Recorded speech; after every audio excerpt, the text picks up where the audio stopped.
अस्सलाम वालेकुम।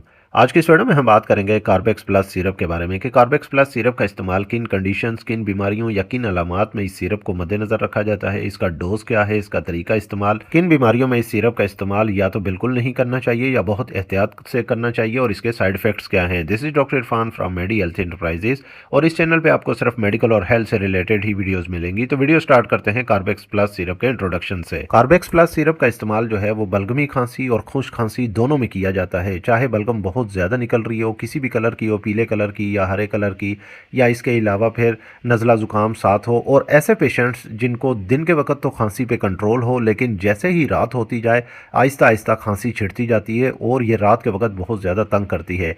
ऐसे पेशेंट्स चाहे वो बच्चे हों, बड़े हों या फिर बुज़ुर्ग हों, किसी भी एज के हों, तो वो जैसे ही लेटते हैं तो खांसी फ़ौरन से शुरू हो जाती है। इसके अलावा फिर बलगम भी बहुत ज़्यादा खारिज होना शुरू हो जाती है, नज़ला ज़ुकाम और ख़ास तौर पर नाक से बार बार पानी आना शुरू हो जाता है। और ये उन पेशेंट्स में ज़्यादा देखा जाता है या तो जिन पेशेंट्स को एलर्जी हो या सांस की तकलीफ़ हो, सांस की नालियाँ तंग हो चुकी हों या लंबे अरसे से वो स्मोकिंग करते आ रहे हों, तो उन पेशेंट्स में ये ज़्यादा देखा जाता है। या ऐसे पेशेंट्स जिनको बार बार सांस की तकलीफ़ या फिर सांस की नालियों में इन्फेक्शन हो जाता हो। इसके अलावा जो पेशेंट्स डस्टी एरिया में, यानी कि ऐसे इलाके जहाँ पे गर्दो गुबार ज़्यादा है, मिट्टी वाले इलाके ज़्यादा हैं, वहाँ पे पोल्यूशन बहुत ज़्यादा है, तो उन पेशेंट्स में या उन एरियाज़ में ये तकलीफ़ जो है वो बहुत ज़्यादा देखी जाती है कि बलगम जो है वो सीने में बहुत ज़्यादा जम जाती है।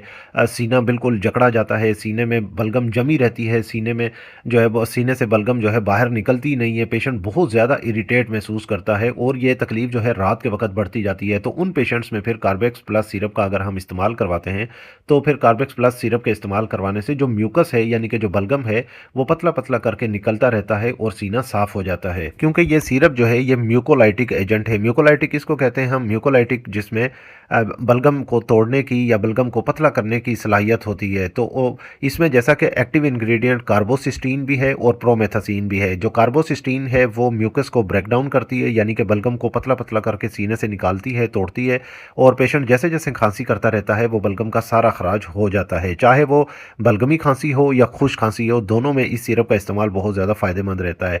इसके अलावा फिर जो इसमें एक्टिव इंग्रेडिएंट प्रोमेथाजिन डाला गया है, तो ये एक तो जो थ्रोट इरिटेशन है, यानी कि जो गले में खराश है, उसको कम करती है। और ऐसे पेशेंट्स जिनको एलर्जिक कफ है, यानी कि किसी भी किस्म की एलर्जी है और रात के वक्त वो एलर्जी की वजह से खांसी छिड़ जाती है, तो उसको ये सप्रेस करती है, दबाती है। और ये खास तौर पर कुछ पेशेंट्स में नाइट के वक्त यानी रात के वक्त ये खांसी बहुत ज़्यादा बुरी छिड़ती है। तो उन पेशेंट्स में अगर हम कार्बेक्स प्लस सिरप का इस्तेमाल कराएं तो ये बहुत ज़्यादा इफेक्टिव रहता है। अगर हम बात करें इस सिरप के डोजेज के बारे में, तो सबसे पहले एक ही बात ये जहन में रख लें कि 2 साल से कम उम्र के बच्चों में ये सिरप बिल्कुल भी इस्तेमाल नहीं होगा। 2 साल से लेकर 5 साल की उम्र के बच्चों में एक एक चम्मच दिन में 3 बार या आधा चम्मच दिन में 3 बार, ये डिपेंड करता है कि खांसी की शिद्दत कितनी ज़्यादा है, तकलीफ कितनी ज़्यादा है बच्चे को, उसी हिसाब से इसका डोज एडजस्ट किया जाता है।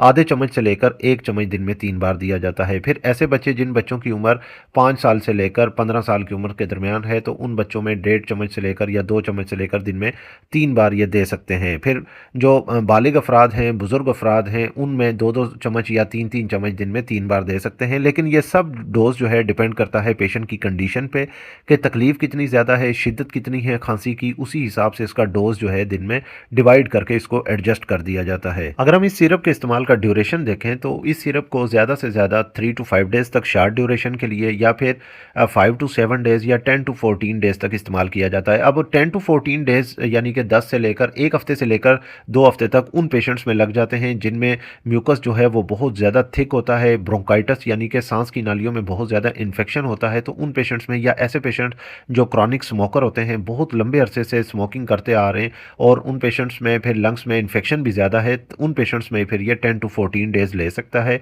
अदरवाइज़ जो ये जनरली या नॉर्मली जो अगर हम देखें तो पेशेंट 3 to 5 डेज़ में स्टेबल हो जाता है, कंफर्टेबल फील करता है और जितना भी म्यूकस होता है वो कंट्रोल में आ जाता है। इस सिरप को प्रेगनेंसी में या फिर ऐसी माएँ जो अपने बच्चों को दूध पिला रही हैं उन फीमेल्स को बिल्कुल भी इस्तेमाल नहीं करना चाहिए।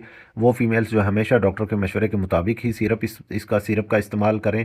इसके अलावा फिर अगर हम इसके साइड इफ़ेक्ट्स देखते हैं तो इसके साइड इफ़ेक्ट्स बहुत कॉमन से जनरली से होते हैं, जिसमें इस सिरप के इस्तेमाल से या तो गुनूदगी हो सकती है, इसके अलावा सर में दर्द होने की शिकायत हो सकती है या फिर नोज़िया वोमिटिंग होने की शिकायत हो सकती है। अदरवाइज़ इस सिरप के इस्तेमाल से बस एक बात का ख़ास ख्याल रखना है इसका कि ओवरडोज़ नहीं करना, अदरवाइज़ जो है गनुदगी ज़्यादा हो सकती है क्योंकि इसमें प्रोमेथाज़ीन है। तो ये डिटेल्ड इन्फॉर्मेशन थी कार्बेक्स प्लस सिरप के बारे में। अगर ये वीडियो आपको अच्छी लगी तो वीडियो को लाइक कर दीजिएगा। मज़ीद ऐसी वीडियोज़ देखने के लिए मेरे इस यूट्यूब चैनल मेडी हेल्थ इंटरप्राइजेज़ को सब्सक्राइब कर लें और साथ ही बेल आइकन का बटन भी ऑन कर लें ताकि हर नए आने वाली वीडियो का नोटिफिकेशन आपको मिल सके।